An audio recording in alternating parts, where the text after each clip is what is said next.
langsung saja Pak Bambang ya. Ya. Menurut Pak Bambang itu kan sudah menjadi kepala sekolah yang sangat lama ya, sudah bisa dikatakan profesional sekali. Bagaimana Pak Bambang itu mengidentifikasi kasus-kasus yang merupakan dilema etika atau rujukan moral itu bagaimana Pak? Baik. Memang selama saya menjadi kepala sekolah, Ya. tidak semuanya berjalan mulus, ya kan? Pasti ada saja kasus-kasus yang memerlukan penanganan khusus. Nah, tentunya dalam hal ini penanganannya pun tidak begitu gampang karena banyak kepentingan, ya kan? Banyak kebijakan-kebijakan yang harus diambil seperti itu ya. Nah, maka di sini saya juga harus melihat dulu kira-kira kasus ini mempengaruhi ada dilema apa tidak, ya kan? Nah, kemudian kira-kira merugikan sekolah atau tidak seperti itu ya. Nah, sehingga di sini diperlukan diidentifikasi dulu sebelum kita mengambil keputusan seperti itu. Diidentifikasi dulu Pak. Yang kedua Pak, selama Bapak menjadi kepala sekolah itu kan pernah mengambil keputusan.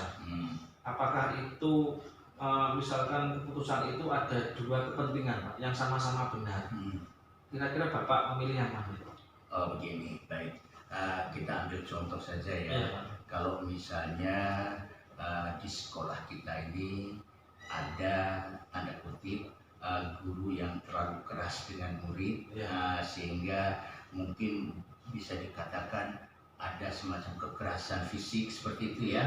Nah, sehingga orang tua datang ke sekolah merasa itu tidak adil dan sebagainya, merasa bahwa dia yang benar, kemudian guru yang bersangkutan juga itu benar.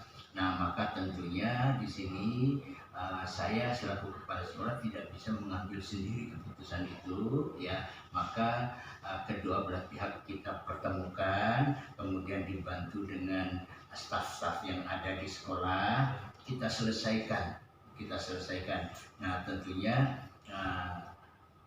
kita sampaikan dulu kepada orang tua bahwa yang dilakukan oleh guru ini bukan kebencian, tapi semata-mata cinta dan sayang pada anaknya. Karena terus terang waktu zamannya saya sebagai siswa, kemudian orang tua ini sebagai siswa, bagaimana perlakuan guru terhadap anak. Nah, tetapi kenyataannya sampai sekarang didikan-didikan orang lama itu kan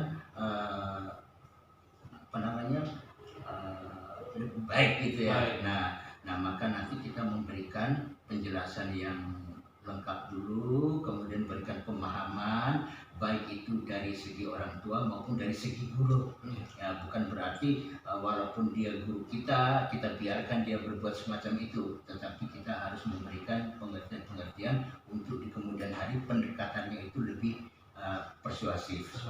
Ya. Jadi saya tarik kesimpulan tadi musyawarah. Iya, musyawarah keluarga sama pendekatan personal ya. Jadi tidak ada yang dirugikan di sini, walaupun mereka sama-sama merasa diri benar. Win-win solution lah. Ya, win-win solution ya. Nomor 3 Pak, dan langkah-langkah yang biasanya Bapak tempuh untuk pengambilan keputusan itu apa Pak?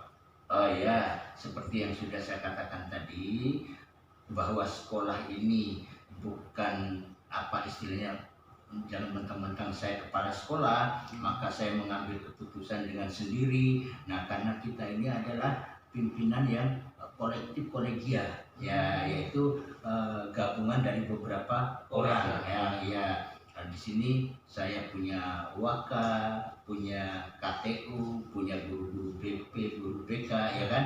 Nah, supaya keputusan itu di kemudian hari merupakan keputusan yang baik, maka di sini diperlukan pengambilan keputusan secara bijak dan demokratis. Kolaboratif ya. Biasa Pak. Yang keempat Pak, kira-kira menurut Bapak itu hal-hal apa saja yang dianggap efektif dalam pengambilan keputusan yang kasus-kasus dilema Pak? Ya itu tadi sebelum terjadi kasus yang dilema itu, nah maka kita melakukan apa ya, kegiatan-kegiatan yang sifatnya preventif, ya kan? Preventif misalnya kepada siswa, saya minta pada guru-guru DPBK untuk sering masuk kelas, memberikan pengertian-pengertian sehingga tidak terjadi hal-hal kenakalan remaja seperti itu. Nah, kemudian di guru pada saat rapat-rapat dinas mungkin pesan-pesan moral, pesan-pesan untuk bagaimana mengajar yang baik, bagaimana mendidik anak yang baik, ini perlu saya sampaikan. Nah, sehingga kasus-kasus yang dilema ini nanti tidak terjadi. Nah, apa tadi inti hal yang efektif ya itu kan. Nah, maka hal yang efektif ya tetap saja seperti tadi, seperti saya katakan, kalau ini memang sudah terjadi, kita tidak boleh tergesa-gesa mengambil kebijakan, karena kebijakan ini nanti pasti ada salah satu yang dirugikan. Ya, maka perlu ada semacam tadi musyawarah, mufakat, kemudian diskusi. Kita dengarkan pendapat masing-masing, ya kan? Nah, kemudian setelah pendapat kita dengarkan, kita berdasarkan pendapat-pendapat itu kita memberikan pengertian. Di musyawarah, diskusi gitu ya, kolaboratif juga. Terus Pak, kemudian nomor 5 Pak, mungkin ada hal-hal yang selama ini itu ada tantangan Pak buat Bapak itu dalam pengambil keputusan yang kasus-kasusnya itu dilema etika Pak. Dilema etika ya. Kasus-kasus yang menantang. Iya, begini. Karena kita ini kan berhadapan dengan banyak orang. Iya.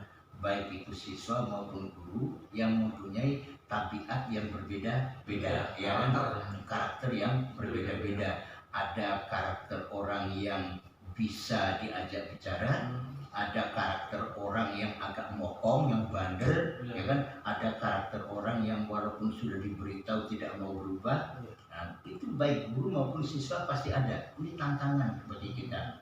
Nah, sehingga bagaimana dalam hal ini ya nanti kalau Pak Fandi juga menjadi kepala sekolah, lebih diutamakan ini engar sosum tulodo tadi. Ya, bagaimana kepada orang-orang ini jangan kita benci, jangan kita marah, jangan kita ini dengan beliau, kita memberikan contoh yang baik.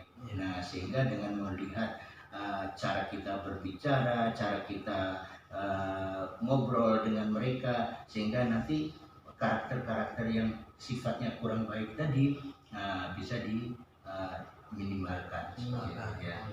Bagus Pak. Jadi intinya lebih apa itu yang menantang dari segi karakternya dan tabiatnya ya. Kira-kira Bapak waktu mengambil keputusan itu Bapak biasanya ada jangka waktunya Pak? Bapak dengan kasih waktu misalnya, misalkan ada masalah seperti ini harus 1 minggu selesai atau 1 hari selesai. Menurut Bapak bagaimana? Oh iya, begini, tidak semua kasus itu bisa diselesaikan langsung. Tapi ada juga beberapa kasus itu memerlukan waktu tertentu. Ya, perlu ada semacam investigasi, ya kan? Harus ada bukti-bukti pendukung, bukti-bukti yang otentik.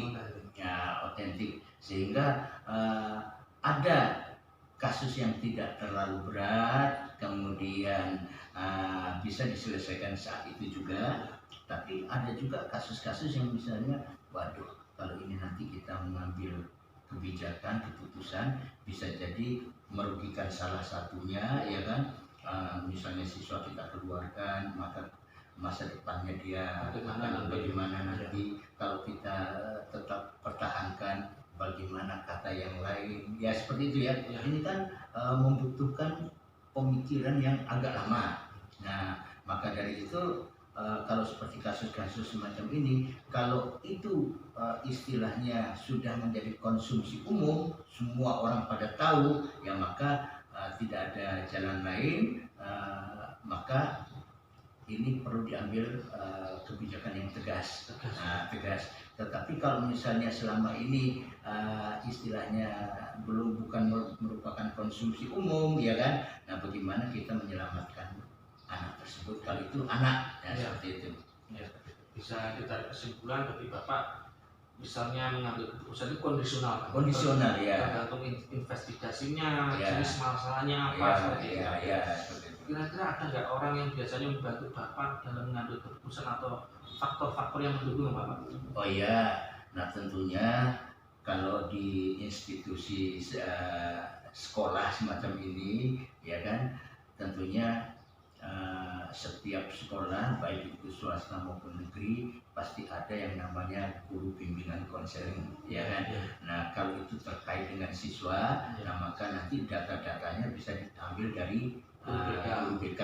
Ya, jadi kalau kita mau memberikan skor pada anak, mau memberikan sanksi pada anak, ya supaya tidak salah, guru BK-nya kita tanya dulu alfanya berapa, sudah berapa kali home visit dan sebagainya. Maka beliau-beliau inilah sebagai pembantu di sekolah ini, tentunya ditambah lagi dengan waka-waka yang terkait, misalnya waka kesiswaan, kalau itu berkaitan dengan siswa. Tapi kalau dengan guru ya waka SDM, ya kan. Nah kita lihat track recordnya guru ini, ya kan, dalam sekian jangka waktu itu dia melakukan kesalahan apa saja, kemalasan apa saja yang dilakukan, ya seperti itu ya. Nah jadi beliau-beliau inilah sebagai sumber utama yang membantu di sekolah ini, bisa guru BP, bisa para wakil. Bisa guru BK, wakil itu bapak apa itu bapak-bapak itu wakil kepala sekolah. Kepala sekolah, ya. Dan yang terakhir Pak Bambang, mungkin dari awal sampai akhir Bapak kan banyak pengalaman yang luar biasa. Kira-kira pembelajaran atau pengalaman yang bisa Bapak petik dari kegiatan panjenengan belajar apa itu menjadi kepala sekolah di sekolah untuk kehidupan di luar sekolah Bapak? Oh begitu ya. Nah jadi dari pengalaman di lingkungan sekolah semacam ini tentunya berdampak juga dengan kehidupan di keluarga maupun kehidupan di lingkungan masyarakat, ya kan. Nah maka kalau di sekolah kita berhadapan dengan siswa dan guru, tetapi kalau di rumah kita berhadapan dengan istri dan anak, maka kalau kita bisa bersabar dengan guru dan siswa, kita kenapa tidak bisa sabar dengan siswa, dengan anak dan istri. Nah kita kenapa tidak bisa sabar dengan tetangga kiri kanan, ya kan? Iya, seperti itu. Kalau kita sudah terbiasa dengan bahasa yang teratur, tertata dengan baik di sekolah waktu saat memberikan pembinaan, kenapa kita tidak bisa terapkan itu di masyarakat? Jadi inilah dampak timbal baliknya. Ya, seperti itu. Ya, intinya dari segi kesabaran itu banyak sekali Pak. Ya. Itu aja Pak Bambang, terima kasih waktunya. Sama-sama mengganggu kegiatan panjenengan repot sekali. Semoga ini juga bisa buat pembelajaran buat saya Pak. Ya Pak. Sekian belajar Pak, terima kasih. Monggo Pak, assalamualaikum. Waalaikumsalam warahmatullahi wabarakatuh. Pak,